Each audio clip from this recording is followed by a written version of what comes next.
Yashiro Commission's headquarters, so... Traveler, it's been a while. If you're looking for the Commissioner and... Are they up? The Commissioner is... What do you think? Shall we go in? If it were anyone else, I couldn't allow it. But seeing as you're so close with the Commissioner and Miss Kamisato, I think it should be okay.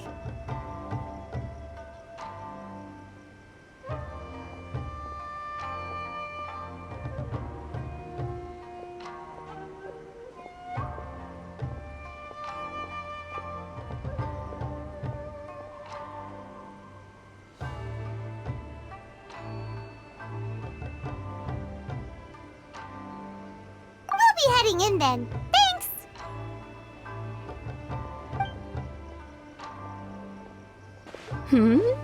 Hello, dears. Is there something you want to say?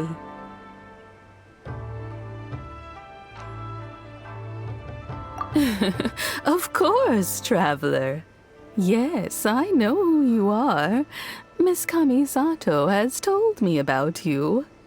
What would you like to know?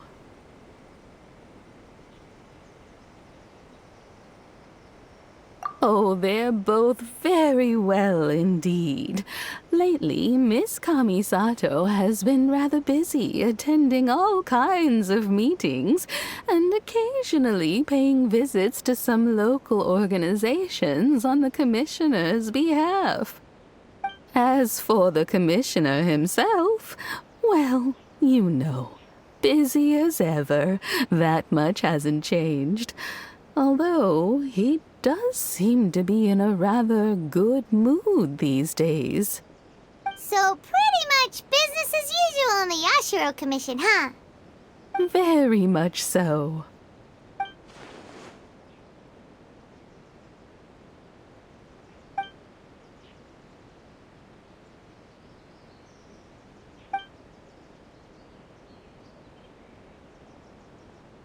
Well, got any more questions?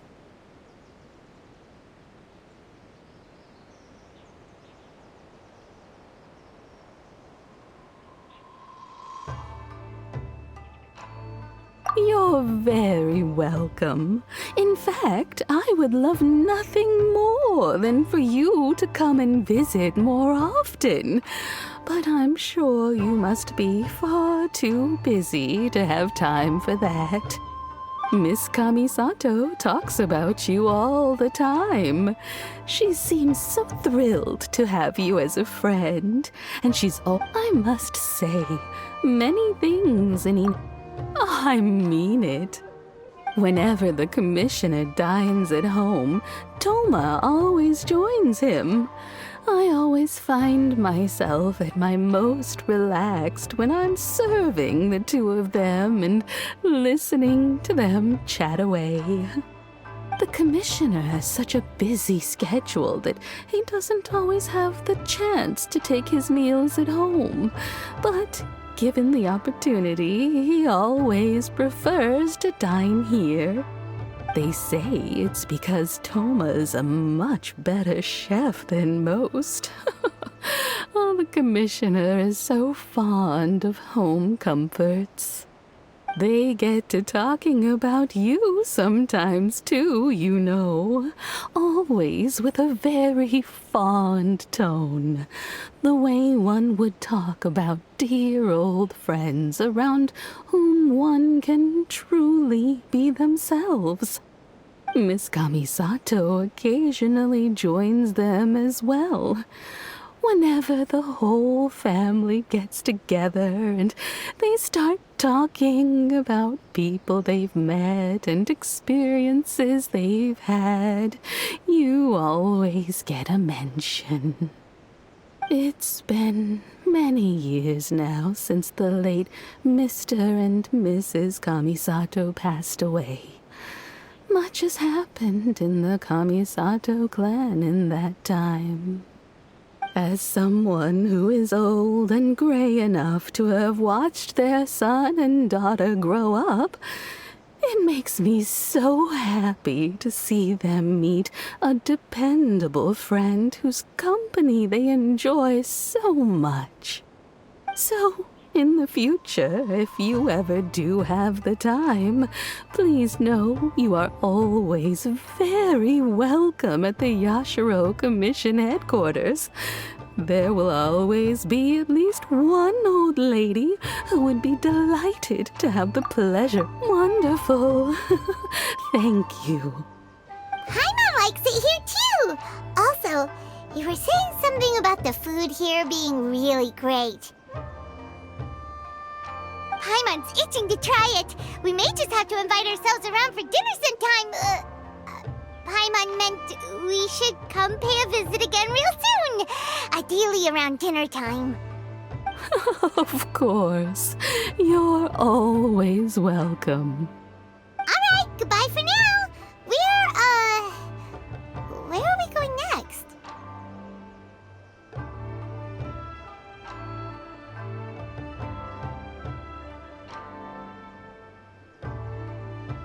Great! Goodbye, ma'am! Don't worry, we'll see ourselves out. All right, then. Take care now. Hope to see you soon. Oh, are you two leaving already? Yep, everything's taken care of now. Don't worry. Very well. Safe travels. Goodbye.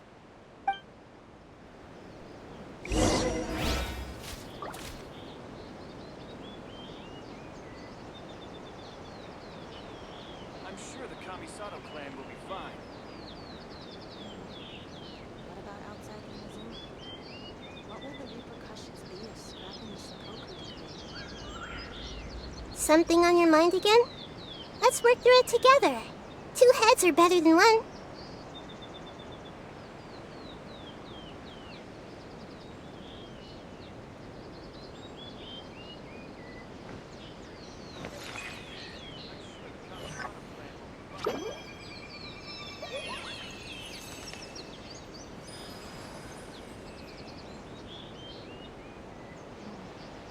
What about outside Inazuma?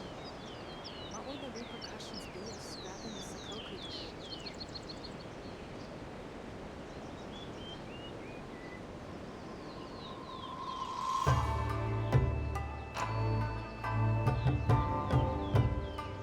If you're not sure what to do next, how about I take you on a walk? I'm sure the Kamisato clan will be fine.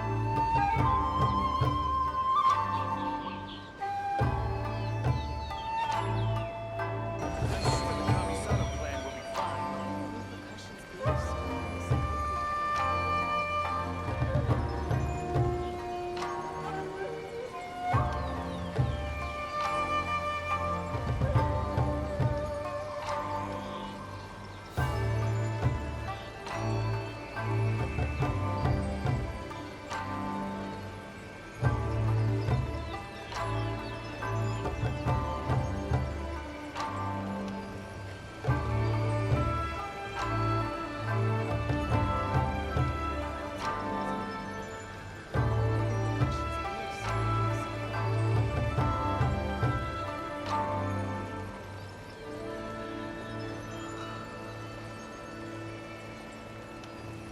I'm sure the Kamisato clan will be fine.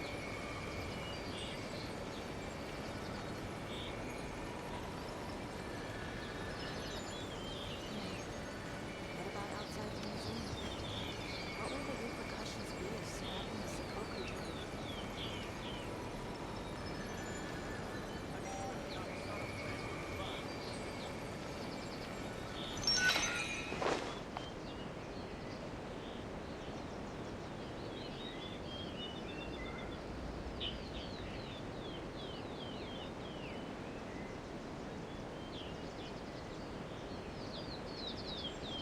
Something on your mind again? Let's work through it together. 2 heads are better than 1. Inazuma.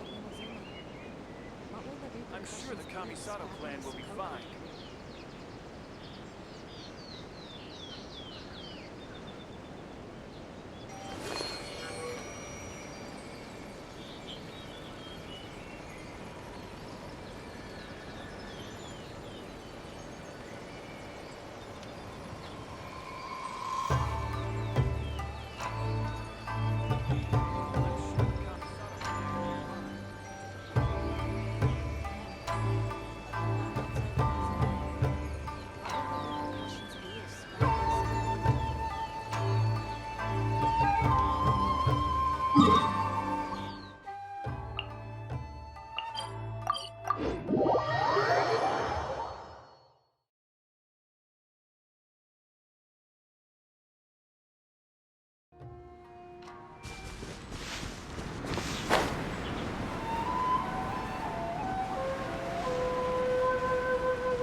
something. Or someone. Do my eyes deceive me, or is that the Traveler and Paimon? Xavier? What are you doing here? I was in the general area, and now I'm in this specific area. There, that's me. So what about you two? We have some questions and thought you might be able to help. Certainly do. I've researched the furnace here in some depth. If there's anything you want to know, just ask away. Like the back of my hand. Make no mistake, I have been here a good many times before. Not only that, but I've met people in Inazuma whose families used to live in Tatarasun. Oh, well, it's a long story, don't you know? The tale of Tatarasuna starts a long time ago. I'm told that its history is one of the most foremost forging and smelting operations in the nation, goes back around 1,000 years. Still, the furnace has had a couple of serious maintenance issues along the way. A couple? When exactly? One was just in the last few years, the other was several hundred years ago. A fun fact, I'm not the first Fontaine tech guy to come and work on it either. There was a guy back then too. They say he was a mechanic who consulted on a technology upgrade. It seems like the technological collaboration between our two nations goes back a long way. How about that?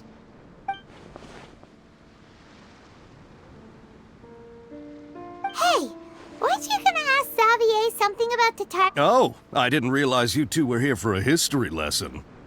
Me neither. Paimon doesn't know what's gotten into this one today. What brought this on? Did you... Sure, go ahead. A kabuki mono? I do know the word. Inazuman for those eccentric types who always go around dressed to the nines. Just the sort of person that I'd like to meet, actually. But sadly, I've never had the pleasure, nor have I come across anything to do with a kabuki mono where Tatarasuna is concerned.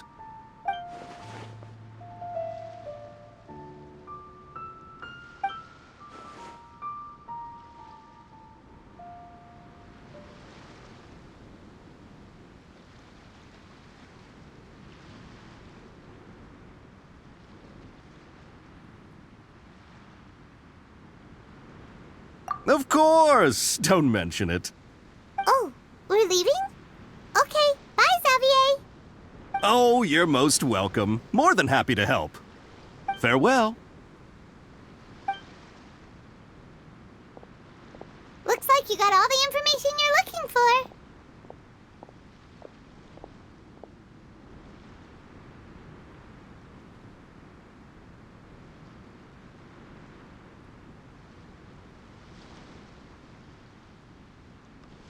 Sure, but what's up with you today?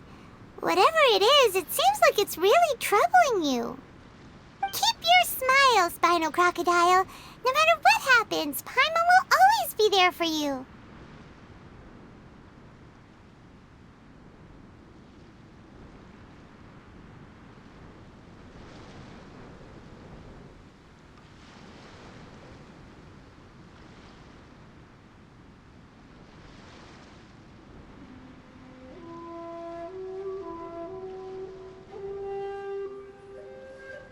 Hey, don't mention it. Alright, let's head off and go meet Nahida.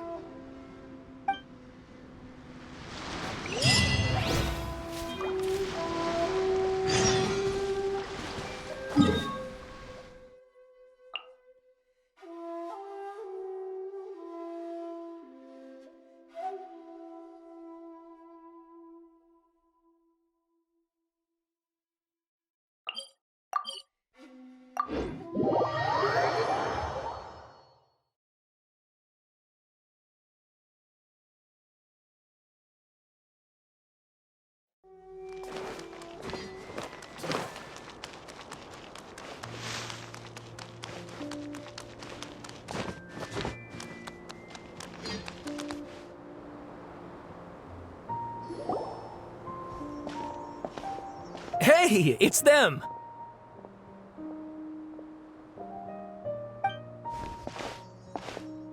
Akaba, Sawada, you're still here?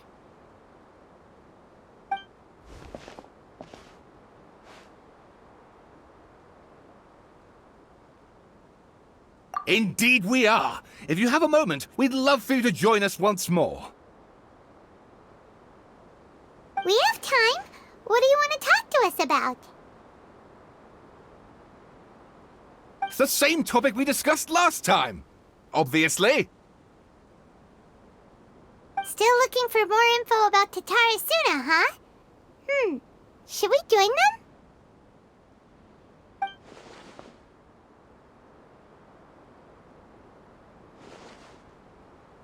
Unfortunately, we haven't made any real progress.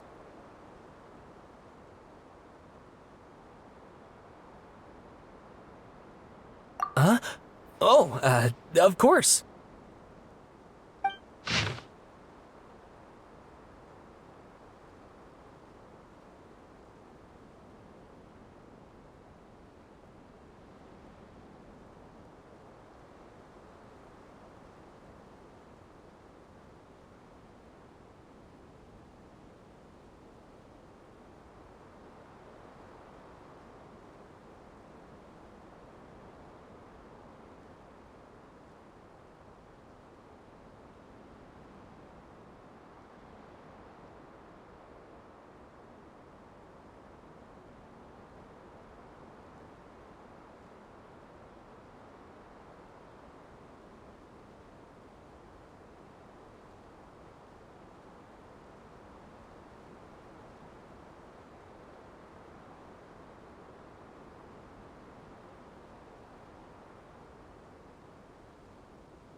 I presume you'll want to read mine as well. Here.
Well, what do you think? Hey, Traveler.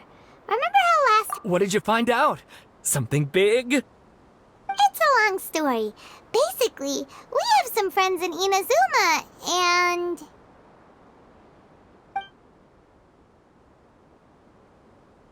Wow, so many new details. Thank you so much for sharing that with us. Well, well. So it all comes down to one man's desire for revenge. Huh. You heard this from a member of the Amanoma clan, you say? Then I guess it must be true. Ugh. So there's no ghost story here after all. This new information actually lends further credence to my hypothesis. Evidently, swordsmiths were seen as having an incredibly prestigious role in society those days, to the extent that harming them was conceived of, at least by the perpetrator, as a way of exacting revenge against those in power. Yes, okay, point taken, you were right. But that doesn't mean I can't carry on with my novel. And they're back at it. These guys are really into this.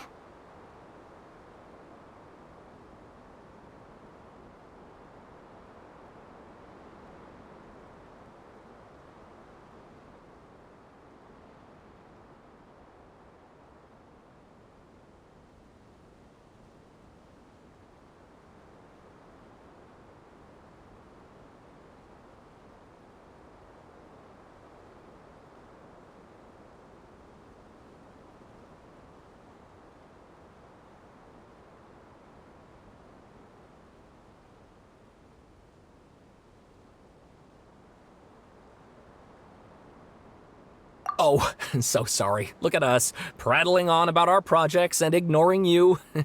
Thank you so much for the information. You're welcome. See ya. Keep us in the loop if you find out anything else. Will do.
Nahida, we're here! Traveler, Paimon, how have you been? Ugh, where to start? Paimon hasn't had a moment's rest this whole time.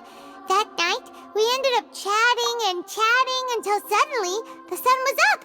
And then she decided she wanted to go to Inazuma. The Balladeer? It sounds like some kind of code name.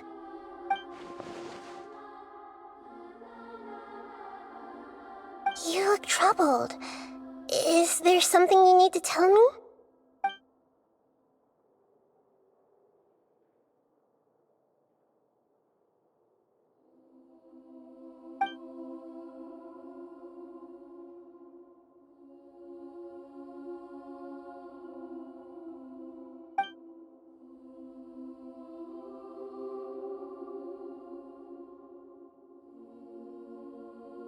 Traveler? Hey, what's wrong? You look so upset.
That's quite a story.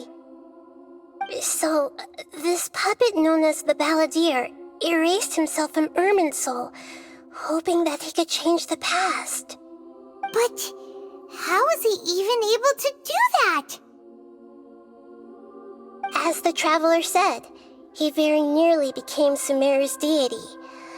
Admittedly, I remember it a little differently. I don't recall finding anyone inside the machine after we defeated it. Nevertheless, it does make sense. If someone were to successfully erase themselves from Irminsul, the world would change to reflect the new reality. So, you believe this person really existed, and we just don't remember him because... well, because he literally changed the world? Yes. Theoretically speaking, it is possible to do this.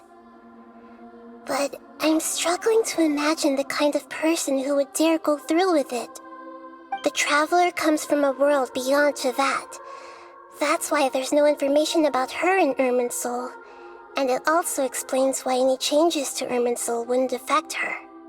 So if there's anyone in the world capable of retaining memories from a past that has been rewritten... Paimon's having a hard time understanding this Balladeer guy's motivations. Why did he do it? I can only make inferences based on the information we've been given. As for what kind of person he was, only you remember that.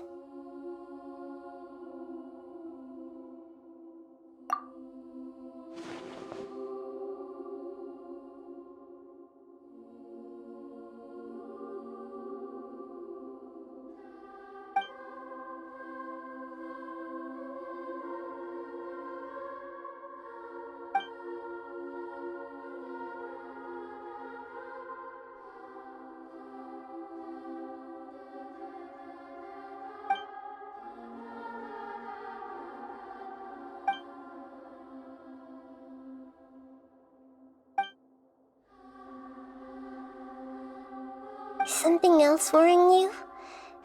Something that you can't share? It couldn't change the fate of the ones who had died.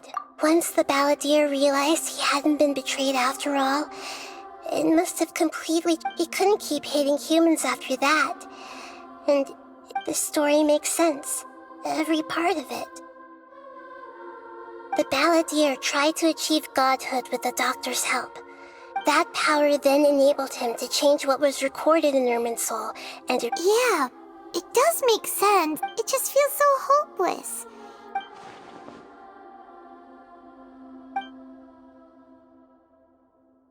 Please wait a moment. Found it. This should be the one. It turns out that I have a strange way of confirming every... What is it? A record from a personal collection. You should take a look.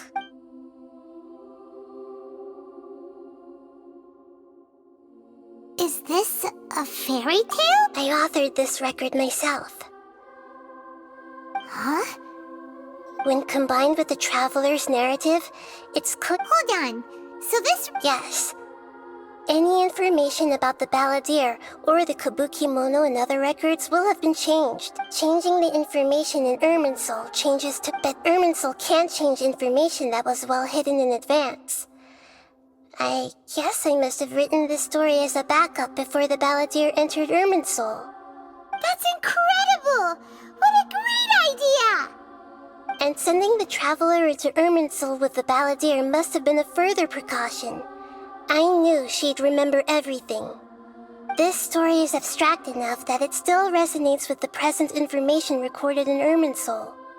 But if we connect all the different pieces together, the true story that emerges is the one she told us, the now erased life of the Balladeer.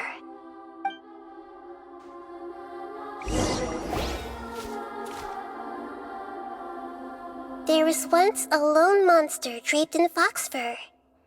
The monster found a family of foxes, joined them, and they became friends. The monster lived with the family day and night, and everyone treated it as one of their own. Once in a while, the monster would take off its fox fur at night, and lament to itself as it gazed at its reflection in the water. I am a monstrosity, yet they are too foolish to see it. I pity them. But the monster soon found solace when another came to live among the foxes who was not their kin. A kitten, carved from the wood of a white tree who had been abandoned by the humans. The kitten too wished to become a fox, but its tail was too slender and it could not grow a coat of richly colored fur. Yet when the other foxes saw this, they spoke words of comfort to the kitten. Even without a tail and fur like ours, you are still one of us. Furious at this happy resolution, the monster lit a fire on the mountain. The terrified animals panicked as the fire spread. The only way to extinguish the flames was to make a sacrifice. A gray fox stood up and addressed the monster. It said, "You are the cleverest among us. Surely you can help us find a way to solve this." The monster smiled, led the fox toward the fire, and murdered it. The gray fox's heart was turned into a beautiful drop of water, clear, spotless, and pure. The monster gave the heart of water to the kitten, telling him, "The foxes have decided. You are the one who must be sacrificed. Take this, quench the flames, and die for your fox kin." The fire was extinguished, but the kitten lived. It left that side of the mountain and found a little bird who had a broken wing. The two promised they would spend their whole lives together, but the little bird did not have long left to live. It passed away soon after. After burying the bird, the kitten left the mountain for good. Never again would it cherish a single creature nor a single blade of grass that stood on that mountain. The kitten spent the nights wandering aimlessly, gnashing its teeth at the moon. How it wished to swallow the moon and devour the moonlight. If the world could only return to darkness, then it would finally be peaceful and content. I will become the new moon, the answer to everything. Then, no one will know that there were once birds, foxes, and cats in this world. And no one can know that they were different.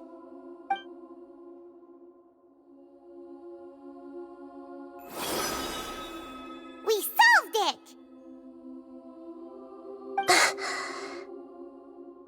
I remember now. This is not just the Balladeer story. It is his very own memories. I made a backup so that it would be preserved no matter what happened. To become a god, he was experimented on and modified countless times. It was brutal torture, and the only reason he was able to survive is that he was a puppet. This memory was extracted from him by the scholars. Presumably, they kept it to have something to defend themselves with. Creating a deity was just the first step. Some of them wanted to be able to control it. That's why they backed up his memory for later use. I buried it deep inside one of my own dreams, and then hid it inside an allegorical story so that it wouldn't be altered. It's hard to believe that this person really existed, let alone that he tried to get rid of us on more than one occasion. Paimon has no memory of him at all. He completely vanished like a puff of smoke. The Balladeer agreed to help me look for information about the Descenders, and although he was unsuccessful, he still helped you. Before he vanished, he confirmed an important detail, that Conria was where your twin first came into this world. We still don't know how the change to Irminsul will affect the senior ranks of the Fatui, but in all likelihood, they won't even remember their own Harbinger. It sounds like Paimon wouldn't like this guy a whole lot if he was still around. But still, Paimon doesn't like the way it all ended that much better. This is why wisdom alone cannot answer all our questions. We look, we see, and we comprehend, but the question still troubles us. So the answer is not everything. People yearn to find the truth and then conquer the troubles they face. When you give someone the truth, you give them a chance to choose their own destiny. To others looking on, this may seem like a pointless endeavor, but for him, the chance to act on his desire to disappear must have meant a lot. Never forget that even when we walk beneath dark clouds along a road filled with suffering, the light of wisdom is always there, guiding us toward a better destination. And that is what you have been doing all along. Yeah, Nahita's right. Cheer up! How about we go get something to eat? We can pick up this heavy conversation again later. Good idea. Paimon, why don't you take her out for a walk to clear her head? You got it! Come on, Traveler! You need to get out of your head for a while. You'll feel much better after taking a walk.